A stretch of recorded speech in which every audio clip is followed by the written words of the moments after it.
अस्सलाम वालेकुम, मैं हूं अहमद बिलाल महबूब। आमतौर पर यह सवाल किया जाता है और ये बहुत से टेलीविज़न टॉक शो हों या वैसे गैर रस्मी गुफ्तगू हो उसमें मौजू होता है कि इमरान खान साहब जो एक ज़माने में इस्टेब्लिशमेंट के बहुत करीब थे और वो ख़ुद इस बात का इजहार किया करते थे कि वो और इस्टेब्लिशमेंट एक पेज पे हैं और उनके दरमियान बहुत अच्छे ताल्लुकात हैं, तो आखिर ये उनके दरमियान दूरी कैसे पैदा हो गई और ये एक पेज का जो फ़लसफ़ा था वो ख़त्म कैसे हो गया। और अब सूरत हाल ये हो गई है कि अब पाकिस्तान के शायद ही कोई सियासी जमात हो जिसके इस्टेब्लिशमेंट के साथ इतने ख़राब ताल्लुकात हों जितने इस वक्त PTI या इमरान खान और इस्टेब्लिशमेंट के हैं। आज इस सवाल का जवाब तलाश करने की कोशिश करते हैं। मैं अपनी ज़ाती दानिस्त में जिस हद तक चीज़ों को समझता हूँ इस सवाल का जवाब देने की कोशिश करूँगा। पहली बात जो समझने की ज़रूरत है वो ये है कि इमरान खान एक इंतहाई पाकिस्तान की मकबूल शख्सियत है। ये सियासत में आने से पहले ये सूरत हाल है, सियासत में वो बाद में आए और सियासत में आने के बाद तो फिर कुछ कंट्रोवर्सी हुई, लेकिन सियासत में आने से पहले अगरचे उनकी सियासत के बारे में सियासत में आने के बाद तो लोगों की मुख्तलिफ आरा हो सकती हैं, लेकिन सियासत में आने से पहले या इवन आज भी उनकी जो सियासत से अलग शख्सियत है उसके बारे में बहुत कम इख्तलाफ है और उसके बारे में आम इत्तफाक है कि एक बहुत बड़े हीरो है पाकिस्तान के स्पोर्ट्स के हीरो हैं। पाकिस्तान के अंदर एक कैंसर हॉस्पिटल लाहौर में उन्होंने बनाया और इतने आला पैमाने का और बैनुल-अक़वामी मायार का, उसके वो हीरो हैं। फिर उसी तरह का एक हॉस्पिटल उन्होंने पेशावर में बनाया, शौकत खानम कैंसर हॉस्पिटल, उसके भी वो हीरो हैं। और एक तीनों में से सबसे बड़ा अस्पताल कैंसर का कराची में बन रहा है, तकमील के आखिरी मराहल पे है, ये भी एक बहुत बड़ा कारनामा है। और फिर उन्होंने मियांवाली में एक बैनुल-अक़वामी मायार की यूनिवर्सिटी बनाई है नमल के नाम से। नमल वैसे तो उसका नाम नमल यूनिवर्सिटी था, लेकिन अब उसका नाम नमल नॉलेज सिटी के तौर पे बनाया गया, जो कि यूनिवर्सिटी से एक बड़ी चीज़ होगी। तो ये सारी चीज़ें मिलके इमरान खान साहब को एक गैर मामूली तौर पे बड़ा आदमी बनाती हैं, पाकिस्तान का हीरो बनाती हैं और उनकी मकबूलियत पे कोई शक नहीं है। और उनकी इस मकबूलियत की वजह से बहुत से लोगों का ख्याल ये था कि अगर वो उनके फ़लसफ़े से या उनकी सियासत से या उनके यूँ समझिए आइडियालॉजी से वो करीब आ जाएं तो उनकी आइडियालॉजी के बड़ा बूस्ट मिल सकता है और वो बड़ी तेज़ी के साथ जिस निज़ाम को अपने मुल्क में नाफिज करना चाह रहे हैं पाकिस्तान में, वो इमरान खान साहब की मकबूलियत के सहारे बड़ी जल्दी पाकिस्तान के अंदर रिवाज पा सकता है। और मैं इसलिए ये बात कह रहा हूँ कि मैं इस बात का ज़ाती तौर पे नॉलेज रखता हूँ। इसमें पहले ही मैं मिसाल आपको देता हूँ कि पाकिस्तान के एक बहुत मारूफ दानिश्वर और साबिक जर्नैल और पाकिस्तान के ISI के साबिक डायरेक्टर जनरल जनाब जनरल हमीद गुल साहब, पाकिस्तान की सियासत हो या पाकिस्तान की के बारे में उसकी हिस्ट्री हो या पाकिस्तान के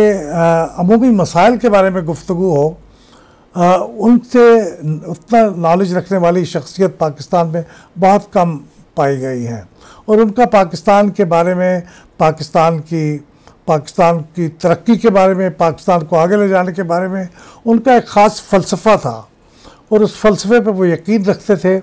और वो समझते थे कि इस फ़लसफ़े का ही के ज़रिए से ही पाकिस्तान आगे बढ़ सकता है।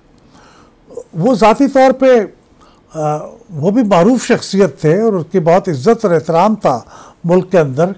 अगरचे उनके मुखालफिन भी बहुत थे, लेकिन वो ये महसूस करते थे कि वो इस पोजीशन में नहीं है कि ख़ुद तनहा वो कोई ऐसी तहरीक बर्पा कर सकें जिससे पाकिस्तान के अंदर उनके फ़लसफ़े के मुताबिक कोई तब्दीली आ सके। तो वो जिस तरह की तलाश में थे तो उनकी मुलाकात जब इमरान खान से हुई और इमरान खान के बारे में उनके भी जहन में यही ख़यालात आए कि इतना मकबूल आदमी आवाम के अंदर इतना जाना पहचाना आदमी अगर ये इनके फ़लसफ़े से मुतासिर हो जाए और उसका बीड़ा उठा ले, तो ये उनके फ़लसफ़े के मुताबिक जो निज़ाम है पाकिस्तान के अंदर वो बड़ी जल्दी कार फरमा हो सकता है। तो उनके दरमियान बहुत सी मुलाकातें रहीं और उन मुलाकातों के अंदर इमरान खान साहब यूँ लगा हमीद गुल साहब को कि वो उनसे बहुत मुतासर हो गए हैं और उन्होंने उनके फ़लसफ़े को तकरीबन अपना लिया है। कि एक ज़माने में आपको याद होगा कि ये ख़बरें आई थी, ये 92-93 की बात है, मुझे अब एग्जैक्ट डेट याद नहीं है, कि जब अब्दुल सत्तार ईदी साहब अचानक मुल्क से यूँ समझिए फ़रार होके इंग्लिस्तान चले गए थे और वहाँ जाकर उन्होंने कहा था कि उनकी जान को ख़तरा है। उनको कुछ लोगों ने कहा है कि वो उनके साथ शामिल हो जाएं और बाद में फिर उन्होंने कुछ टेलीविज़न इंटरव्यूज़ में कहा कि हमीद गुल और इमरान खान ये मुझे चाहते थे कि ये मैं उनके साथ मिल जाऊं और एक तहरीक हम चलाएं और बेनज़ीर भुट्टो को भी हटाएं और एक नई तहरीक चलाएं। अभी इमरान खान साहब का नाम पता नहीं उसके अंदर क्यों आ गया, लेकिन बहरहाल हमीद गुल साहब अब्दुल सत्तार ईदी को भी अपनी उस तहरीक के अंदर शामिल करना चाह रहे थे। मैं नहीं समझता कि वो कोई साजिश थी, वो तख्ता उलटना चाह रहे थे, वो एक जमहूरी तहरीक बर्पा करना चाह रहे थे जिसके ज़रिए से निज़ाम तब्दील हो। तो इमरान खान साहब भी उनकी उस तहरीक के का एक हिस्सा बनाने की कोशिश थी हमीद गुल साहब की, और वो काफ़ी हद तक उसके लिए कन्विंस भी उनका ख्याल था कि वो कन्विंस हो गए थे। लेकिन उसके बाद फिर ये हुआ कि जब उनकी शादी हो गई जमामा गोल्डस्मिथ के साथ, तो हमीद गुल साहब बहुत मायूस हो गए और उनका ख्याल था कि इस घराने में शादी के बाद वो जिस फ़लसफ़े की बुनियाद पे वो मुल्क के अंदर तब्दीली लाना चाह रहे हैं, इमरान खान साहब तो वो नहीं कर सकते। तो इमरान खान साहब के साथ उनकी दूरियां पैदा हो गई। फ़ौज के अंदर हमीद गुल साहब वो वाहिद आदमी नहीं थे जो इमरान खान साहब से ये तवक्कुआत मानते थे। बहुत से लोग थे जो वो मुल्क के दूसरे सियासतदानों के बारे में कोई अच्छी राय नहीं रखते, उनसे मायूस थे। और जब इमरान खान साहब ने 1988 में अपने शौकत खानम हॉस्पिटल के लिए फ़ंड रेजिंग शुरू की, तो उसके ज़रिए से उनकी मकबूलियत में मज़ीद इजाफ़ा भी हुआ और पहली बार वो एक पब्लिक फ़िगर के तौर पे, स्पोर्ट्समैन के बाद एक पब्लिक फ़िगर के तौर पे उभरे। और 92 में जब वर्ल्ड कप उन्होंने जीता तो उनकी मकबूलियत फिर वो अपनी बुलंदियों पे पहुंच गई, अरूज पे पहुंच गई। और 94 में शौकत खानम हॉस्पिटल का इफ्तिताह हुआ। तो ये जैसे जैसे ये मनाजिर तय हो रही थी, इमरान खान साहब की मकबूलियत पहले से कहीं बढ़ रही थी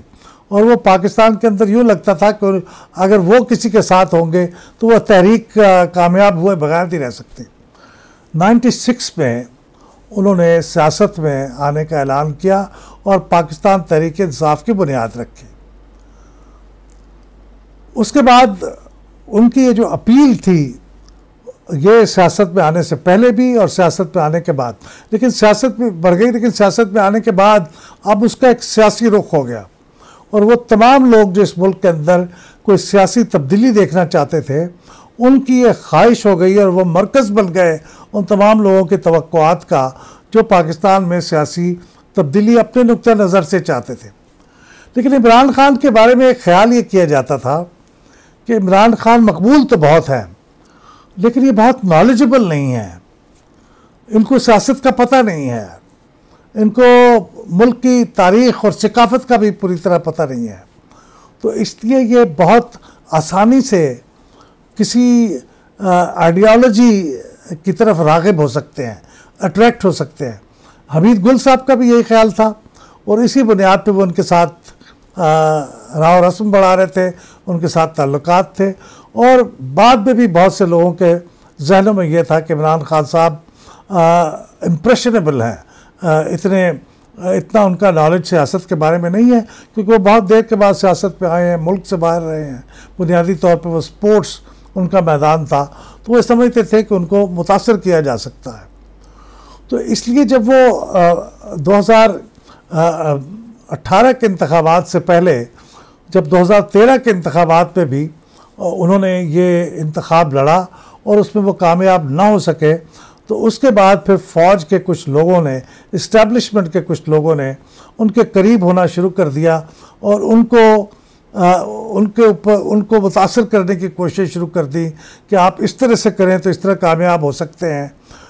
चुनाचे इमरान खान जो बुनियादी तौर पर एक परफेक्शनिस्ट थे, एक प्योरिटन सियासतदान थे, जो सियासत के अंदर बहुत दयानतदारी के साथ वो सब कुछ तब्दील करना चाहते थे जो पाकिस्तान की सियासत में होता आया है। लेकिन इस तरह की पट्टियाँ पढ़ाने के बाद उनको ये बताया गया कि आप बहुत अच्छे वज़ीर आज़म बन सकते हैं और उसके बाद आप बहुत तब्दीलियाँ ला सकते हैं, लेकिन आप जब तक ये चंद चीज़ें ना करें तो लोगों के अंदर आप विनेबल नहीं हो सकते। आप लाइकेबल तो बहुत है, पसंदीदा तो बहुत है। लोग जब लोगों से सवाल किया जाता है कि आपके पसंदीदा शख्सियत कौन है तो आपका नाम टॉप पे आता है, लेकिन जब लोगों से पूछा जाता है कि वो किसको वोट देंगे तो वो आपका नाम टॉप पे नहीं आता, क्योंकि लोग समझते हैं कि आप जीत नहीं सकते। तो इसलिए आपको जीतने के लिए कुछ इलेक्टेबल्स को साथ मिलाना होगा। ये पट्टियाँ पढ़ाएंगे इमरान खान साहब को, और यूँ इमरान खान साहब का जो परफेक्शनिस्ट और प्योरिटन पॉलिटिक्स के अंदर एक नुक्ता निगाह था वो गहराना शुरू हुआ, वो थोड़ा सा वो टेम्पर हो गया। लेकिन बहरहाल उसका उन्हें फ़ायदा हुआ, और वो तमाम लोग जो उन्हें पट्टियाँ पढ़ा रहे थे उन्होंने अपने अपने इदारों की भी कुव्वत इनके साथ लगा दी, और इमरान खान साहब बिल आखिर 2018 में पाकिस्तान के वज़ीर आज़म बन गए। उसके लिए साउथ पंजाब के इलेक्टेबल्स को पीटीआई के अंदर शामिल कराने का मामला हो, या इंतखाबात के बाद जो इंडिपेंडेंट कैंडिडेट्स थे, हाँ वो कौमी असम्बली में थे या ज़्यादा बड़ी तादाद उनके पंजाब की सूबाई असम्बली में थे, उनको पीटीआई के करीब लाना, उसमें शामिल करवाना, इसमें उन तमाम इस्टेब्लिशमेंट के लोगों का बहुत अमल दखल था जो इमरान खान को बहुत अच्छी तरह से जानते थे, पसंद भी करते थे, और वो समझते थे कि ये उनके पसंद के मुताबिक कल को पाकिस्तान का निज़ाम चलाएंगे। तो ये उनसे उम्मीदें थी उनको। जनरल कमर जावेद बाजवा साहब भी उन फ़ौजी लीडरों में से थे, इस्टेब्लिशमेंट से थे, जो इमरान खान से इसी तरह की उम्मीदें रखते थे। चुनांचे जब इमरान खान साहब वज़ीर आज़म बने तो जनरल कमर जावेद बाजवा साहब ने उनको कंप्लीट कोऑपरेशन दिया। खारजा अमूर के मामलात हों, माली अमूर हों, मुल्क के अंदर दूसरे मामलात हों, उनको फुल कोऑपरेशन दिया, और उनको निज़ाम हुकूमत चलाने के लिए जो भी चीज़ें दरकार थी वो उनको दी। लेकिन उसके साथ चूँकि वो उनका साथ तावन कर रहे थे, उनका ख्याल था इमरान खान इतने नॉलेजेबल नहीं हैं, और इमरान खान साहब भी उन पर डिपेंड करना शुरू हो गए थे, तो फिर एक ख़ास किस्म की पैट्रनेज और एक्सपेक्टेशन का मुजाहरा इस्टेब्लिशमेंट की तरफ से होना शुरू हो गया था। और वो उनको बताने लग गए थे कि देखिए ये वज़ीर आला जो पंजाब में आपने लगाया है ये मुनासिब नहीं है, इसकी जगह आपको फ़लाँ आदमी को वज़ीर आला लगाना चाहिए। और देखिए आप ये जो दीगर काम इस तरह से कर रहे हैं ना, इसको करने के बजाय आप इस तरह से करें, आप फ़लाँ मुल्क में दौरा करें, उससे मिलें और इन लोगों से मिलने से इज्तनाब करें। ये इस तरह के कुछ मशवरे फिर उनको देने लगे, और इमरान खान साहब शुरू में इन तमाम मशवरों को बड़ी खुश दिली से कबूल भी करते रहे। कुछ उन्होंने शुरू में कबूल नहीं किए, लेकिन बहुत से मशवरे कबूल किए, और उन मशवरों से उनको फ़ायदा भी हुआ। और चुनाचे वो जो मसाइल पैदा हो रहे थे उनके पास एक अपनी पार्टी की बावजूद इन तमाम कोशिशों के कोई क्लियर मेजॉरिटी तो नहीं थी। उनके पास 2/3 मेजॉरिटी तो खैर एक बहुत बड़ी बात होती, सिंपल मेजॉरिटी भी नहीं थी। तो उनको हुकूमत बनाने के लिए आपको मालूम है बहुत सी सियासी जमातों का ताउन उनको हासिल करना पड़ा। पाकिस्तान मुस्लिम लीग कायद आज़म उसमें थी, मुत्तहिदा कौमी मूवमेंट उसके अंदर शामिल थी, और भी कुछ छोटी पार्टियां थी, कुछ 1 मेंबर पार्टी भी मौजूद थी, लेकिन बहुत सी ऐसी पार्टियां थी। बलूचिस्तान अवामी पार्टी उसके अंदर एक साइजेबल नंबर रखती थी। तो इन तमाम लोगों को उन्होंने मिला के हुकूमत बनाई हुई थी, और ये तमाम लोग इस वजह से भी इमरान खान साहब के साथ थे कि वो महसूस करते थे कि इमरान खान साहब को इस्टेब्लिशमेंट की सपोर्ट हासिल है, लिहाजा वो अगर इनके साथ रहेंगे तो इनडायरेक्टली इस्टेब्लिशमेंट की सपोर्ट भी इनको हासिल रहेगी। तो ये सूरत हाल थी। जब अब इमरान खान साहब बज़ाहिर हो सकता है कुछ लोगों को सादा लगते हों और लगता हो कि वो इतने नॉलेजेबल नहीं हैं, लेकिन over a period of time उन्होंने पाकिस्तान की सियासत को भी, पाकिस्तान की हिस्ट्री को और पाकिस्तान के जो मसाइल हैं उनके बारे में बहुत गौर व फिक्र किया है। और मेरे ख़्याल में अब वो पाकिस्तान के नॉलेजेबल और एक्सपीरियंस पॉलिटिशियंस में उनका शुमार होता है। इसके बारे में हो सकता है लोगों की राय मुख्तलिफ हो, लेकिन मेरी राय ये है कि वो बहुत जहांदीदा शख्स बन चुके हैं। हो सकता है मिड 90s के अंदर ये इम्प्रेशन किसी हद तक दुरुस्त हो कि उनका नॉलेज पाकिस्तान की सियासत के बारे में, पाकिस्तान की हिस्ट्री के बारे में, पाकिस्तान के मसाइल के बारे में वो नहीं है जो होना चाहिए। लेकिन इस वक्त यानी पिछले 5 साल की मैं बात कर रहा हूँ, जब इस्टेब्लिशमेंट के साथ उनके ताल्लुकात ख़राब होने शुरू हुए तो उस वक्त तक वो बहुत जानदीदा और नॉलेजेबल शख्सियत हो चुके थे और वो एक पुरएतमाद आदमी हैं, एक पाकिस्तानी नेशनलिस्ट हैं। यानी ये मुमकिन नहीं है कि आप उनको काउ डाउन कर दें, उनके ऊपर हावी हो जाएं और उनको अपनी बातें मनवाना शुरू कर दें और वो आपके ताबे मोमिल हो जाएं। वो एक अपनी ज़ात में एक शख्सियत है, उनका एक एतमाद है, उनका एक कैरिज़मा है, एक ग्लैमर है उनकी शख्सियत में।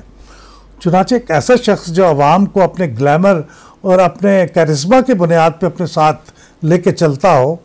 उस शख्स को आप उससे ये तवक्को करें कि वह आपकी हर बात मानता चला जाए और चूँकि उसने आपकी 4-5 बातें मान ली हैं तो वह आपकी 10-15 बाकी बातें भी मान ले, तमाम बातें मानता चला जाए, ये तवक्को पैदा हो गई। अब इमरान खान साहब ने भी चंद गलतियाँ तो की, मसला ये कि उन्होंने अपनी हुकूमत को चलाने के लिए अपने आप को इस्टेब्लिशमेंट पे बहुत डिपेंड करा दिया। किसी हद तक तो उनकी डिपेंडेंसी जायज़ थी, लेकिन मिसाल के तौर से कवानीन को पास कराने के लिए, बजट को पास कराने के लिए उनको एजेंसीज़ की ज़रूरत थी कि वो आके मेरे जो कोalition पार्टनर्स हैं उनको कहें, मेरे भी कुछ मेंबर्स हैं पार्लियामेंट के, उनको भी कहें ताकि वो आके वोट दें और बजट पास हो और कानून पास हो। ये ऐसा मामला था जिसके लिए उनको एजेंसियों के पास जाने की ज़रूरत नहीं थी और ये बहुत नुकसानदेह था। उससे 2 नुकसानात हुए, एक तो वो एजेंसियों के ऊपर और भी ज़्यादा डिपेंडेंट हो गए, उनके मोहताज हो गए एक लिहाज से, और दूसरा नुकसान ये हुआ कि उनके जो कोalition पार्टनर्स थे वो ये महसूस करने लग गए कि बजाय इसके कि ये शख्स हमें कहे और हमारे साथ बातचीत करे और कुछ हमारी बात सुने और हमारी बात माने और फिर उसके मुताबिक हम भी इसके साथ ताउन करें, ये तो हमें एजेंसियों के ज़रिए से पैगाम भेजता है जो एक लिहाज से हमारे लिए एक थोड़ी सी धमकी भी है। तो उनके दिलों में भी उनके बारे में, हुकूमत के बारे में, इमरान खान साहब के बारे में और अब इस कोalition के बारे में ऐसे एहसासात पैदा होने लगे जो कि मनफी थे। तो ये जो मनफी एहसासात थे उसकी वजह से इमरान खान साहब की जो हुकूमत थी उसकी कुछ बुनियादें हिलने लग गई बिफोर इस्टेब्लिशमेंट्स डूइंग एनीथिंग। लेकिन इसके बाद जब इमरान खान साहब ने, क्योंकि बहुत सी बातें मान चुके थे, लेकिन उन्होंने पंजाब के चीफ मिनिस्टर को तब्दील करने से इनकार किया और मैं समझता हूँ कि इरिस्पेक्टिव के वो चीफ मिनिस्टर का स्टेटस क्या था और उसकी अपॉइंटमेंट सही थी या नहीं थी, ज़ाती तौर मैं समझता हूँ कि उससे बेहतर शख्स चीफ मिनिस्टर हो सकता था, होना चाहिए था। लेकिन जब आपने किसी को अपॉइंट कर लिया तो अब आपकी पार्टी के अंदर के लोग अगर इस चीज़ का मुतालबा करें और आपको तजवीज़ दें कि आपने चीफ मिनिस्टर को बदलें तो वो तो बात समझ में आती है। लेकिन इस्टेब्लिशमेंट की तरफ से इस बात का बार बार ये कहना कि इस चीफ मिनिस्टर को बदले, मेरे ख्याल में वो उसको रजिस्ट करना इमरान खान के लिए बिल्कुल सही था कि उसको रजिस्ट किया। लेकिन जब आपने रजिस्ट किया तो फिर आपने उनकी नाराज़गी भी मोल ले ली और इसी दौरान आपने मरहला आया कि जब नए डायरेक्टर जनरल ISI की अपॉइंटमेंट हो रही थी, उस मौके पे आपने इंसिस्ट किया कि उसी डायरेक्टर जनरल ISI को कायम रखा जाए जिसके साथ आपके अच्छे वर्किंग रिलेशनशिप थे, जनरल फैज़ हमीद। लेकिन फ़ौज का अपना एक निज़ाम है और चूँकि वो फ़ौज के हाज़र सर्विस जनरल थे, वो अगर हाज़र सर्विस जनरल ना होते तो फिर तो ज़ाहिर है कि आप इमरान खान साहब उनसे किसी भी मुद्दत तक रहने का मुतालबा कर सकते थे और किसी को एतराज़ ना होता। लेकिन चूँकि ये टकराव हो रहा था फ़ौज के निज़ाम से, तो फ़ौज के निज़ाम से टकराव होने की वजह से फ़ौज के लिए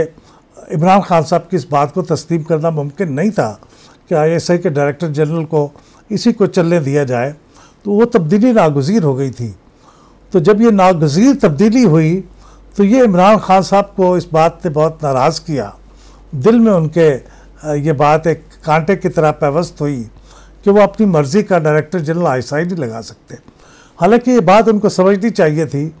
कि वो आप हों या कोई और हो, या आपसे भी ज़्यादा मेजॉरिटी वाला वज़ीर आज़म हो, कभी ऐसा नहीं मुमकिन हो सकता कि किसी भी शख्स के पास वो तमाम चीज़ें करने की पावर हो। आज की रियासत में ख़ास तौर पे आपको इख्तियारात को तकसीम करके इस्तेमाल करना पड़ता है। इख्तियारात की एक तकसीम होती है। आप अदलिया नहीं बन सकते, आप फ़ौज नहीं बन सकते, आप पुलिस नहीं बन सकते, आप इंतज़ामिया भी नहीं बन सकते। तो इन सब के अपने अपने इख्तियारात हैं, अपने अपने अंदाज़ हैं और अपने अपने तरीक़ाकार हैं, जिसको किसी एक शख्स चाहे भी तो तब्दील नहीं कर सकता। एक दफ़ा जब ताल्लुकात में बिगाड़ शुरू हो गया तो मैं महसूस करता हूँ कि इमरान खान साहब ने उन ताल्लुकात के बिगाड़ को रोकने के लिए या डाउन स्लाइड को अरेस्ट करने के लिए उतनी सीरियस और कामयाब कोशिशें नहीं की जितनी इस तरह के नाजुक मामलात को संभालने के लिए की जानी चाहिए थी। और उसमें जो सबसे बड़ा रोल मेरे ख़्याल में जिस चीज़ ने पैदा किया वो गैर ज़िम्मेदाराना किस्म की ज़बान थी, जिसका इस्तेमाल पब्लिकली किया गया इस्टेब्लिशमेंट के कुछ लोगों के लिए, कहीं डायरेक्टली और कहीं इनडायरेक्टली। उससे चीज़ें मज़ीद ख़राब हुई और बिलाखिर ये 9 मई आ गया। और 9 मई के बाद तो अब सूरत हाल ऐसी लगती है कि जैसे ये पॉइंट ऑफ नो रिटर्न हो चुका है। क्या ये वाकई पॉइंट ऑफ नो रिटर्न है? इसका फ़ैसला शायद आने वाला वक्त देगा, लेकिन सियासत में जिस तरह कोई चीज़ हरफ आखिर नहीं होती, इस तरह ये भी ज़रूरी नहीं कि पॉइंट ऑफ नो रिटर्न हो। वज़राए आज़म और इस्टेब्लिशमेंट के दरमियान तल्लुकात की बात हो रही है तो उसमें एक नुक्ता बहुत अहम है, और ये वो नुक्ता है जहाँ पे अक्सर वज़राए आज़म ठोकर खाते हैं। वो है appointment of director general of ISI। ये दुरुस्त है कि ISI के डायरेक्टर जनरल रूल्स के मुताबिक वज़ीर आज़म को रिपोर्ट करते हैं, लेकिन ये भी एक हकीकत है कि ISI बुनियादी तौर पर इसका नाम है इंटर सर्विसेज इंटेलिजेंस। ये बुनियादी तौर पर सर्विसेज की इंटेलिजेंस है, और उसका बिलअमूम जो डायरेक्टर जनरल होता है वो हाज़िर सर्विस जनरल होता है। और हाज़िर सर्विस जनरल के लिए अगरचे रस्मी तौर पर वज़ीर आज़म को रिपोर्ट क्यों ना करते हों, लेकिन उनकी असल रिपोर्टिंग तो चीफ़ ऑफ आर्मी स्टाफ को होती है, क्योंकि उसी के वो मातहत होते हैं। लेकिन हमारे यहाँ अक्सर वज़राए आज़म ने गलती की है कि वो अपनी मर्ज़ी के डायरेक्टर जनरल ISI लगाने की कोशिश की है,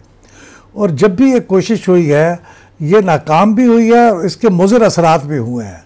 मसलन हमने ये देखा कि बेनज़ीर भुट्टो साहबा ने अपने दौर में एक रिटायर्ड जनरल को, जनरल शम्सुर रहमान कल्लू साहब को डायरेक्टर जनरल ISI लगा दिया, और वो चीफ़ ऑफ आर्मी स्टाफ की मर्ज़ी के बगैर लगा दिया। वो लग तो गए और वो कुछ अरसा रहे भी, लेकिन जितना अरसा भी रहे वो एक इनफेक्टिव डायरेक्टर जनरल ISI की हैसियत से काम करते रहे। इसी तरह नवाज़ शरीफ साहब ने भी जनरल नदीम मुख्तार को डायरेक्टर जनरल ISI लगाया, और उसमें उस वक्त चीफ़ ऑफ आर्मी स्टाफ की मर्ज़ी शामिल नहीं थी, और उसका नतीजा ये हुआ कि जनरल नदीम मुख्तार साहब वो भी एक इनफेक्टिव डायरेक्टर जनरल होकर रह गए, और बराह रास्त उनके जो नंबर 2 थे जनरल फैज़ हमीद, वो हकीकतन जो बाद में फिर DG भी बने, लेकिन हकीकतन वो जब DG नहीं भी थे तो उनके पास ही तमाम इख्तियारात और मामलात थे। तो इस तरह की एक कोशिश इस ज़मन में एक कोशिश इमरान खान साहब के ज़माने में भी हुई। इमरान खान साहब ने अपने वज़ारत उज़्मा का ओहदा संभालने के बाद, यानी अगस्त में उन्होंने ये ओहदा संभाला, और अक्टूबर में उन्होंने पहली मेजर अपॉइंटमेंट की, और वो अपॉइंटमेंट थी नए डायरेक्टर जनरल ISI की, और उनका नाम था लेफ्टिनेंट जनरल सैयद आसिम मुनीर। उनकी उन्होंने अपॉइंटमेंट की अक्टूबर में, लेकिन अनफॉर्चुनेटली सिर्फ 9 महीने के बाद उनको इस ओहदे से सुबकदोश कर दिया गया। उन्हें वापस उनकी खिदमात आर्मी के सुपुर्द कर दी गई। अब ये आसिम मुनीर साहब की अपॉइंटमेंट तो chief of army staff Qamar Javed Bajwa साहब की कंकरेंस के साथ हुई थी, लेकिन उनको इस ओहदे से प्रीमेच्योरली सबकदोश करने का जो फैसला था उस पर कमर जावेद बाजवा साहब का मशवरा बाज़ार शामिल नहीं था, और कमर जावेद बाजवा साहब ने अपने एक दो इंटरव्यूज़ में इसका जिक्र भी किया है। लेकिन बहरहाल अगरचे ISI के डायरेक्टर जनरल का माजी में अगर देखें तो कोई फिक्स टेन्योर नहीं है। यहाँ पे ऐसे ISI के डायरेक्टर जनरल भी रहे हैं जो 8-8 साल तक यहाँ पे काम करते रहे हैं। लेकिन आम तौर पे 2 साल एक कम से कम टर्म है जो किसी भी DG ISI के लिए होती है और उसे उसको निभाना चाहिए। ये ज़्यादा भी हो सकती है जैसे मैंने अर्ज़ किया। तो जनरल आसिम मुनीर को सिर्फ 9 महीने के बाद उनके ओहदे से सबकदोश किया गया, लेकिन ओहदे से सबकदोश करने से ज़्यादा अहम बात यह थी कि किस अंदाज में सबकदोश किया गया। आम तौर पे ये कहा जाता है कि अनसेरेमोनियल ये रिमूवल थी, और ये कोई मुनासिब फ़ैसला इसलिए नहीं था कि जिस बुनियाद पे की गई थी। अगर इस बारे में बहुत सी बातें कही जाती हैं, लेकिन बताया ये जाता है कि जनरल आसिम मुनीर ने अपने ओहदे के फ़राइज़ की सरअंजामदही के सिलसिले में कुछ इत्तलात इमरान खान साहब तक पहुंचाई थी, और इमरान खान साहब ने वो इत्तलात उनको अच्छी नहीं लगी, और उसकी बुनियाद पे फिर उन्होंने जनरल आसिम मुनीर को वापस आर्मी में भेजने का फ़ैसला किया। मैं समझता हूँ ये एक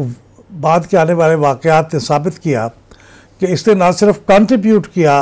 कमर जावेद बाजवा साहब के साथ तल्लुकात ख़राब करने में, बल्कि इसने पूरी आर्मी के अंदर एक गलत मैसेज भेजा कि डायरेक्टर जनरल ISI को किस तरह से रिमूव किया गया। तो उसके अलावा जिस चीज़ ने बाद में जो वाक़यात पेश आए उसके साथ ये बहुत अहम वाक़या है जिससे इम्पैक्ट क्रिएट हुआ था इस्टेब्लिशमेंट के साथ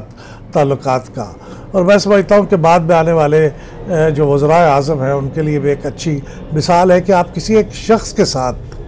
ताल्लुकात को कल्टिवेट करने, जैसे कि इमरान खान साहब ने जनरल फैज़ हमीद साहब के साथ मुबैना तौर पर करने की कोशिश की, और इसी तरह से माजी में भी वज़राए आज़म ने मुख्तलिफ़ जनरल्स के साथ एक बराह रास्त अपनी रेपो कायम करने की और ताल्लुकात बनाने की कोशिश की। तो सबक उससे यही हासिल होता है कि आपको किसी एक फ़र्द से आर्मी के अंदर अपने ताल्लुकात बनाने और कल्टिवेट करने के बजाय इदारे के साथ बहसियत के इदारे के ताल्लुकात को कंडक्ट करना चाहिए। यही मुनासिब है, यही तकाज़ा है एक अच्छे स्टेट क्राफ्ट का, और गालिबन सेफ़ ऑप्शन भी यही है। तो ये उनकी अलहदगी का उनके साथ 1 पेज को ख़त्म होने का एक सबब था। लेकिन बुनियादी सबब यह था कि इस्टेब्लिशमेंट की तवक्को करती है, और ये सिर्फ इन्हीं से नहीं, हर ऐसे शख्स से तवक्को करती है जो उनके ताउन से बरसर इक़्तिदार आता है कि वो उनकी मर्ज़ी के फ़ैसले करेंगे, वो उनकी मर्ज़ी की पॉलिसियाँ बनाएंगे, या कम से कम उनकी बुनियादी फ़िक्र के ख़िलाफ़ कोई फ़ैसला नहीं करेंगे, और की अपॉइंटमेंट्स में भी उनके मशवरे को शामिल करेंगे। ये वो तवक्कुआत थी जो इमरान खान साहब पूरी नहीं कर सके। और मैं समझता हूँ कि कोई भी सेल्फ रिस्पेक्टिंग पर्सन वो मशवरा तो ले सकता है, वो गाइड तो हो सकता है, लेकिन हर चीज़ में वो उसको अमल करने पे मजबूर नहीं हो सकता। और ये वजह इमरान खान साहब से पहले भी बहुत से वज़राए आज़म पे सादिक आई, और बाद में भी आने वाले लोगों पे सादिक आएगी अगर ये निज़ाम रहेगा। बहुत शुक्रिया।